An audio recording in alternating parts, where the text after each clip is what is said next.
guys, selamat datang di 1% Podcast. 1% Podcast adalah bagian dari 1% startup life school terbesar di Indonesia. Dalam podcast ini kita bakal ngebahas topik-topik seputar kesehatan mental, pengembangan diri, serta edukasi life skills dengan tamu yang handal di bidangnya. Kami ingin kamu untuk bisa mendapatkan insight baru dan berkembang seenggaknya 1% setiap harinya. So that's all, enjoy 1% Podcast untuk hidup seutuhnya.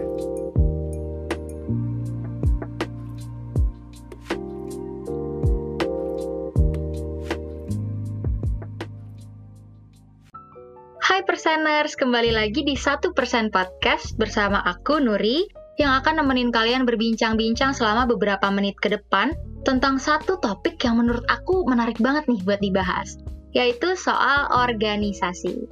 Buat Perseners yang masih SMA ataupun udah kuliah pasti familiar banget nih sama topik ini.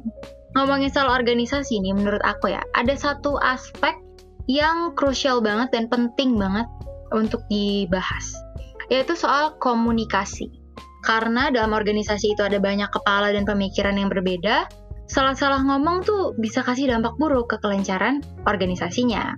Nah, supaya hal tersebut nggak terjadi, kita mau tanya-tanya nih sama guest kita kali ini yang udah berpengalaman dalam menjalankan organisasi, dan kita juga mau tanya-tanya gimana sih cara dia mempertahankan berjalannya komunikasi yang baik di organisasinya. Kita sambut aja Nadia. Halo Nadia. Halo Kak Nuri, halo semuanya, halo Perseners. Oke, halo Nadia, apa kabar? Oh, baik. Kakak gimana kabarnya? Baik, sehat ya?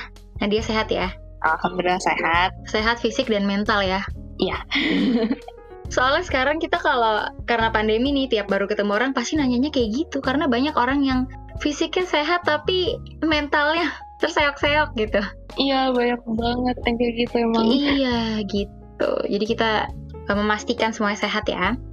Oke nih, sebelumnya nih ya, biar Perseners makin kenal, kita mau kenal dulu dong sama Nadia. Kenalin dong Nadia, nama kamu dari organisasi apa, dan apa sih peran kamu di organisasi itu? Oke, makasih Kak Nuri. Halo Perseners, pertama-tama kenalin, namaku Nadia Divaris, dari Pers Mahasiswa Pijar USU. Kalau mungkin Perseners yang belum tahu, USU itu Universitas Sumatera Utara.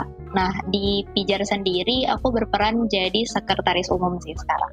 Oke, berarti yang ngurus segala surat-suratan lah ya. Iya, semua surat-suratan, dokumen-dokumen tuh. Yes. BTW udah berapa lama sih Nadia nih di Pijar USU? Udah lama banget sih, sekitar 3,5 tahun kalau nggak salah. Wah, itu lama banget sih. Berarti udah berpengalaman banget nih ya dalam berorganisasi. Iya, bisa dibilang lumayan lah kalau di Pijar. Oke deh, sebelumnya nih kan tadi udah kasih tahu nih kalau misalnya Nadia tuh dari Persma Pijar. Boleh tahu nggak? Boleh jelasin dikit nggak sih soal Persma Pijar tuh? Nah, jadi Pijar itu kan dia pers mahasiswa Pijar. Nah, pers mahasiswa itu kayak yang kita tahu tuh pers-pers yang bisa dibilang tuh kayak jurnalis, tapi cabang mahasiswanya deh gitu. Cuma yang ngebedain kita, pers mahasiswa Pijar itu cuma dibuka untuk anak FISIP USU, terutama untuk anak ilmu komunikasi. Kenapa sih cuma anak komunikasi? Karena kami itu sendiri kan di bawah laboratorium komunikasi. Jadi pers mahasiswa Pijar itu dibuat sebagai wadah buat anak-anak komunikasi itu buat latihan. Ya mungkin anak jurnalistiknya mau gimana sih menerapkan teori-teori yang udah didapatkan. Terus mungkin anak-anak humas atau anak-anak periklanan yang penasaran sama jurnalistik itu gimana. Nah, latihannya itu di Persma Pijar. Terus kalau misalnya Persma kan rata-rata yang Naya tahu ya, itu tuh pada base-nya lebih ke cetak. Kalau kami emang dari sebelum pandemi, dari dulu emang base-nya itu di website. Jadi kami lebih ke website, sosial media, kayak gitu sih Kak. Di website tuh berarti ada banyak kayak artikel-artikel gitu ya? Jadi ada banyak rubrik juga, kayak kalau berita tuh pasti ada. Kalau rubrik itu kami punya rubrik kayak kita ngebahas, kalau tadi tuh rubrik sosok, kita ngebahas soal sosok.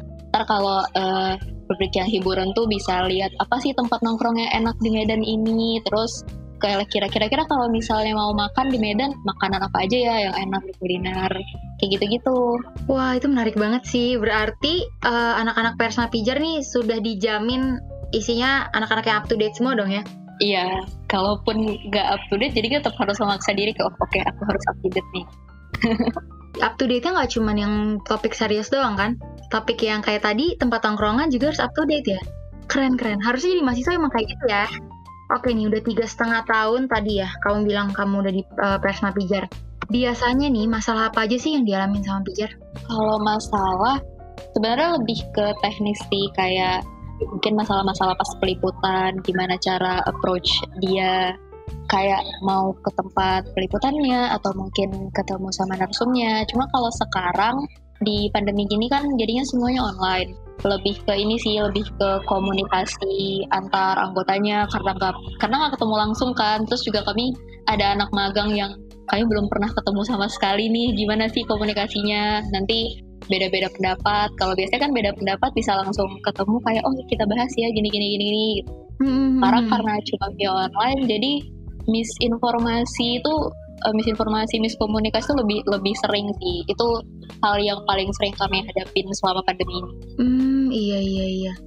Bener sih, tapi maksudnya sebelum pandemi aja kita tuh bisa misinformasi nggak sih? Apalagi pandemi ya? Iya.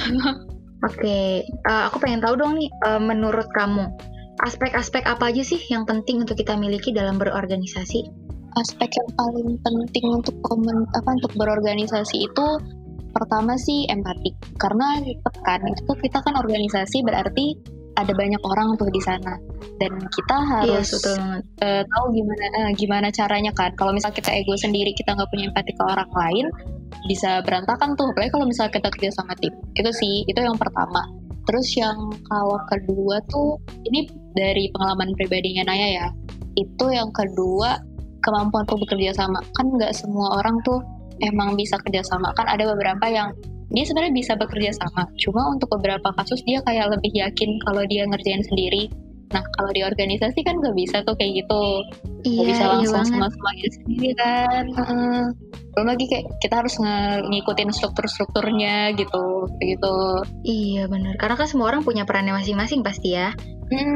Nggak punya masing-masing, dan kita juga nggak bisa ngelangkahin gitu aja kan. Namanya juga organisasi, berarti semuanya tuh terorganisir. Iya betul banget. Kalau aspek terakhir dan yang paling penting menurut Naya tuh komunikasi sih. Karena kan kita nggak usah di organisasi aja, di kehidupan sehari-hari aja kita butuh dong komunikasi. Gimana lagi untuk organisasi, mau kita punya ide banyak pun, yang mau misalnya kayak Pijar kan, mau diberitain tuh punya idenya banyak. Tapi kalau kita nggak bisa ngekomunikasiin, nggak bisa meyakinkan orang-orang, ini ide ini layak loh untuk kita naikkan ke media kita, ya sama aja kan, juga ya idenya bakal pendam-pendam sendiri, nggak bisa diberitain. Wah iya sih, betul banget sih. Tadi apa aja berarti ada kerjasama, ada empatik, dan yang paling penting tadi ada komunikasi ya. Nah, ngomongin soal komunikasi nih, aku pernah dengar ada satu istilah namanya komunikasi asertif. Aku juga belum paham nih ya, makanya aku mau nanya-nanya banyak sama Nadia. Yang aku tahu nih, komunikasi asertif itu adalah menyampaikan penyampaian pendapat nih atau opini gitu dengan cara yang tegas tapi tanpa mengurangi respek kita sama lawan bicara kita. Itu bener nggak sih kayak gitu? Oh bener. Jadi sebelumnya mau minta maaf dulu kalau misalnya mungkin ada salah-salah kata, karena kan juga masih belajar nih soal komunikasi. Tapi iya, jadi setahu Naya, komunikasi asertif itu emang komunikasi gimana cara kita menyampaikan pendapat kita jujur, tegas, tapi nggak sampai menyakiti perasaan orang lain gitu. Iya betul. Contohnya apa sih kira-kira? Maksudnya biar perseners lebih kebayang nih soal komunikasi asertif ini. Misalnya gini, kita buat teh, mau minum teh ini kan, terus ternyata tehnya itu manis banget, kemanisan. Kalau misalnya dia komunikasi yang tidak asertif, saya bilang gini, tehnya kemanisan, aku nggak suka, bisa nggak sih buat teh? Itu kan menyakiti perasaan tuh kan, itu tuh termasuk komunikasi agresif kalau kayak gitu. Terus kalau misalnya kita minum aja tehnya terus pasti tanya enak nggak? Oh iya enak, padahal dalam hati ngedumel kan, apaan sih tehnya manis banget? Bohong. Iya bohong. Itu komunikasi pasif, dia tuh susah buat bilang enggak. Nah kalau komunikasi asertif itu, misalnya tehnya kemanisan, terus kita minum, pasti tanya enak nggak? Tehnya enak sih, cuma aku lebih suka tuh teh yang sedikit kurang manis. Jadi kayak kita jujur bilang tehnya kemanisan, tapi tanpa kita tanpa kita harus menyakiti perasaannya, karena kayak kita bilangnya, oh ya cuma aku lebih suka teh yang tidak semanis ini. Jadi kan tidak menyakiti perasaan orang lain, dan kita juga jujur sama tehnya emang kemanisan gitu. Oh jadi kita tuh maksudnya kritiknya tuh nyampe ke lawan bicara kita, tapi kita pun tetap respect sama dia gitu ya, tetap sopan ya. Iya, tetap sopan. Oke, aku memang background-nya nggak di komunikasi ya, jadi memang baru tahu tuh istilah komunikasi agresif, sama tadi ada komunikasi pasif ya? Iya, komunikasi asertif, pasif, sama agresif. Oke, jadi yang kita sekarang lagi pengen bahas sih komunikasi asertif aja ya, kita highlight dulu ya. Nah, tadi kita udah ngomongin nih, contoh komunikasi asertif. Gimana sih cara kamu nih, atau mungkin cara Persma Pijar itu secara keseluruhan mengimplementasikan komunikasi asertif nih dalam berjalannya organisasi kalian? Kalau kita sih, jadi sebelumnya di Pijar itu kan kalau kita masuk berarti nggak cuma satu angkatan. Jadi di Pijar itu di tahun aku sendiri tuh ada angkatan 2017 sampai anak magang yang baru angkatan 2020. Kan otomatis ada banyak banget angkatan, ada banyak banget latar belakang yang pastilah ada kayak mungkin orang mengira gini, senioritas, masa kamu nggak sopan sih sama aku gitu-gitu. Jadi kalau di kita tuh lebih ke kayak ngeimplementasiin si komunikasi asertifnya dengan ngebiasain mereka untuk ngajuin pendapat. Kan jadi kalau di pers mahasiswa itu ada, kalau kami tuh namanya proyeksi. Itu tuh rapat mingguan yang isinya tuh kita ngebahas soal apa sih ide yang akan kita bahas, akan kita naikkan, akan kita liput untuk di minggu depannya gitu. Jadi kan di sini untuk ngomong pasti dong semua orang bakalan ngajuin idenya, misalnya kayak tempat nongkrong. Aku tuh yang misalnya Naya bilang tempat nongkrong yang enak itu ada rumah makan di dekat kampus. Tapi kan nggak semua orang tuh setuju sama Naya, ada beberapa orang lain yang hadir dengan ide-idenya yang lain yang pasti jauh lebih bagus. Dan itu pasti harus didiskusiin dong, karena kita maunya informasi terbaik nih yang dinaikin di Pijar. Nah di situ tuh baru kita pakai komunikasi asertifnya, kita ngebiasain yang lain gimana caranya untuk bilang dan mempertahankan si pendapatnya, mempertahankan tempat pilihannya tanpa harus bikin pendapat atau ide orang lain tuh kelihatan gak bagus. Misalnya kayak waktu pas ngejelasin tempat nongkrong aja kali ya, karena kan tempat nongkrong tuh yang paling banyak ya kalau orang walaupun sekarang susah banget buat nongkrong. Kayak tempat nongkrong tuh misalnya tuh kayak mau di kedai kopi kayak coffee shop. Jadi ya misalnya Naya ternyata nggak terlalu suka kopi, gimana ya caranya? Naya bisa ngajuin pendapat itu bukan kayak langsung ngematiin, ya kan nggak semua orang suka kopi, tapi lebih ke coffee shop kira-kira selain kopi di sana ada jual apa lagi ya, atau cocok nggak ya buat jadi tempat untuk diskusi dan semacam-semacam. Jadi kayak ngasih pendapat atau ngasih pertanyaan-pertanyaan. Jadinya setiap orang pas ngedengerin bisa mikir sendiri, kayaknya aku akan milih ini deh, kayaknya aku akan milih itu deh, tanpa harus saling kayak sampai perang gitu kan, perang pendapat. Ini lebih bagus, enggak, ideku lebih bagus gitu-gitu. Wah iya bagus banget sih, bagus banget caranya. Berarti Pijar nih selalu istilahnya membangun budaya untuk yuk kita semua open for discussion gitu ya. Kita semua terbuka untuk diskusiin opini masing-masing dengan cara masing-masing, tapi kasih tahu juga alasannya apa gitu ya. Iya kayak gitu. Terus selain itu juga kami tuh punya yang namanya tuh kayak abang kakak adik asuh. Jadi kan Pijar karena berasal dari banyak angkatan. Kalau di Medan tuh manggilnya stambuk, tapi kalau di luar kayaknya manggil angkatan kali ya disebut ya. Oh iya, kalau Jakarta iya sih angkatan sih. Karena angkatannya tuh banyak dan pasti dong ada beberapa saat kayak mikir, aduh aku nggak suka banget deh sama ini, tapi aku tuh gimana ya caranya buat nahan emosi biar nggak marah, biar nggak jadi komunikasi agresif kalau ngobrol. Nah, itu tuh ada namanya abang kakak adik asuh. Jadi mereka tuh kita bisa curhat gitu kan, berasa kayak punya abang sendiri. Jadi kayak kak atau kayak bang, ini gimana ya, aku tuh nggak suka kayak gini, kira-kira aku harus apa ya. Mereka bisa diskusi. Jadi bukan berarti karena mereka harus menjaga komunikasi asertifnya sampai nggak boleh marah. Jadi bisa tuh curhat ke abang kakak adik asuh yang emang udah dirancang sendiri deh sama bagian pengembangannya di Pijar. Wah keren banget ya, berarti secara istilahnya Pijar ini sudah menyiapkan istilahnya susunan secara hierarkisnya ada, tapi secara kekeluargaannya juga ada ya, supaya siapapun yang terlibat di dalamnya ngerasa nyaman gitu ya.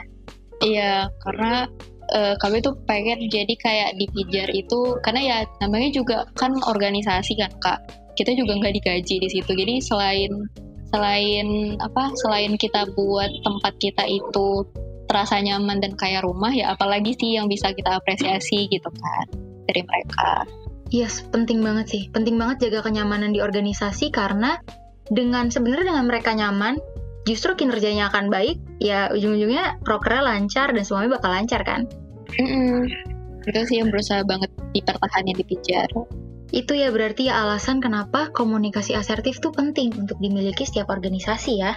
Penting banget, dan emang sepenting itu sih. Soalnya juga kita kan harus sadar kalau ketika kita ngomong tuh, kita bukan cuma ngomong pendapat kita aja. Kalau di komunikasi tuh dibilang komunikasi tuh harus dua arah. Jangan kitanya aja yang dapat keuntungan, terus orang yang kita ajak ngomong itu nggak dapat keuntungan sama sekali. Iya betul banget.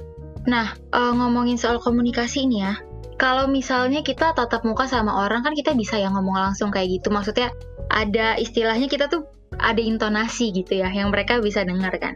Nah, kalau di masa pandemi kayak gini nih, gimana sih caranya biar organisasi tetap jalan dengan cara komunikasi yang baik juga? Jadi kalau di Pijar sendiri tuh, jadi kami kan untuk komunikasi tuh kan pakai beberapa media ya. Kayak kami pakai Zoom, terus kami pakai WhatsApp sama Google Classroom. Nah, kalau di Google Classroom tuh kami kayak punya apa sih, slogan ya namanya. Jadi kayak dekat dari jauh kami bilang kayak gitu. Dekat dari jauh, kayak agak kayak berlawanan gitu kan. Jadi itu gimana cara kami dekatnya, karena kita kalau intonasi itu pasti susah, dan kita juga nggak bisa menuntut orang itu untuk selalu komunikasi via phone kan, atau voice note dan teman-temannya, karena belum tentu semuanya punya kuota untuk itu, atau kayak mungkin gangguan sinyal, putus-putus gitu kan. Jadi lebih ke kami munculin kedekatan sih jadinya, karena kan miskomunikasi itu bakalan lebih mungkin terjadi kalau misalnya kita jarang banget komunikasi, jarang banget berhubungan, entah jarang ngechat, jadi sampai lupa anak ini tipe komunikasinya gimana ya, apa dia tipe yang, kan ada tuh orang yang kalau ngechat oke, titik, atau ada yang oke, E-nya banyak banget gitu kan, biar dikira ramah. Nah, kayak gitu. Jadi kami tuh berusaha buat munculin kedekatan, biar kita tuh walaupun jauh jaraknya, tapi secara emosional itu deket. Jadi walaupun nggak semua kayak per individunya, mungkin lebih kayak ngebangun gimana sih di grup itu supaya tetap ada pembicaraan terus menerus, walaupun yang nggak harus tiap hari sih, tapi kayak ada obrolan. Terus kalau yang tadi kan ada kami kan punya tuh bagian pengembangan. Nah, dari bagian pengembangan sendiri mereka tuh ngebuat kayak ada tiap bulan, kalau nggak salah tiap bulan tuh setiap divisi bakalan diajak ketemuan via Zoom untuk ketemu dan ngobrol, saling bahas-bahas kayak, oh ya kabar kalian gimana hari ini, atau kita ayo dong main games, seberapa kenal sih kamu sama anggota divisi kamu, hal-hal yang kayak gitu yang asik-asik gitu kan. Nah, kalau di hari Sabtu itu kan kebetulan karena ini lagi libur semester, tapi biasanya hari Sabtu itu kami sebut jadi harinya Pijar. Jadi Pijar selain liputan tidak akan ngeganggu kamu, selain ini di hari Sabtu itu kan kami ada proyeksi tuh. Jadi kan Senin sampai Jumat udah capek ketemu sama jadwal kuliah. Nah, di hari Sabtu itu tuh adalah harinya Pijar. Jadi kalau kamu mau magang di Pijar, pasti tuh pertanyaannya adalah apakah kamu siap meluangkan hari Sabtu kamu untuk Pijar? Gitu tuh kan. Oh wow, oke. Jadi di hari Sabtu itu biasanya selalu ada tuh kegiatan-kegiatan. Kalau misalnya kayak sekarang nggak ada proyeksi, nanti ada tuh satu atau dua orang yang jadi pemantik diskusi. Kayak, gimana? Kabarnya baik nggak? Atau ada tiba-tiba yang nyeletuk tuh kan di grup, tahu nggak sih? Capek kali loh aku, ini liburan, tapi aku nggak berasa liburan. Masa aku nongkrong kan ya, terus aku kena razia gitu. Curhat gitu ya? Iya, curhat-curhatan. Ya walaupun mungkin awal-awalnya banyak sih yang akhirnya kayak ngeluh, apaan sih masa curhatan di grup besar kayak gitu, kayak nggak ada topik lain aja. Cuma lama-lama akhirnya semua terbiasa gitu, kayak oh ya ini kan harinya Pijar. Aku kan kalau hari Sabtu kalau misalnya ketemu langsung bakalan ngobrol sama anak pijar nih. Jadi kalau saat-saat hari Sabtu kayak gini, walaupun gak bisa ketemu langsung, tetap akhirnya yang teringat tuh langsung, oh iya, ini harinya pijar ya. Kayak gitu. Terus sih kalau misalnya cara gimana kami. Wah, keren banget. Jujur ini keren banget sih menurut aku. Semua organisasi atau perseners yang lagi dengerin podcastnya sekarang bisa banget nih terapin ini dalam organisasi kalian. Karena selain memperbaiki diri kita dalam hal berkomunikasi gitu ya, atau dalam bekerja sama, kita tuh penting banget bangun budaya di organisasi itu. Gimana caranya tetap ada quality time, atau kayak tadi ya, dekat dari jauh, ya ampun. Tetap dekat walaupun kita sebenarnya istilahnya apalagi nggak ketemu langsung gitu. Oke, ya ampun, thank you banget ya Nadia. Aku dapet banyak insight banget sih. Hari ini aku kayak bisa simpulin ya dari obrolan kita sejauh ini. Kalau misalnya organisasi itu sebenarnya terlepas dari pandemi atau enggak, ketemu langsung atau enggak, itu akan tetap bisa berjalan dengan baik selama bisa menjaga komunikasi dengan baik ya. Terutama tadi kita tahu yang namanya komunikasi asertif. Bukan komunikasi agresif ataupun komunikasi pasif, tapi asertif. Jadi kita tetap jujur, kritikannya tetap sampai, tapi dengan cara yang baik dan cara yang respectful gitu. Thank you banget Nadia atas waktunya. Sama-sama. Semoga lancar ya segala perencanaan dan proker-prokernya di Pijar USU. Amin. Terima kasih banget. Oke deh, sekian Perseners. Terima kasih juga buat Perseners yang udah mau dengerin sampai sekarang. Semoga kita bisa ambil ya banyak hal baik dan insight baik yang kita dapat dari obrolan aku sama Nadia hari ini. Dan jangan lupa untuk Perseners, jangan lupa untuk subscribe akun YouTube-nya 1% dan follow 1% di Instagram di @1%official. Dan kalau misalnya teman-teman atau Perseners butuh teman curhat, bisa langsung ke websitenya 1% di 1%.net.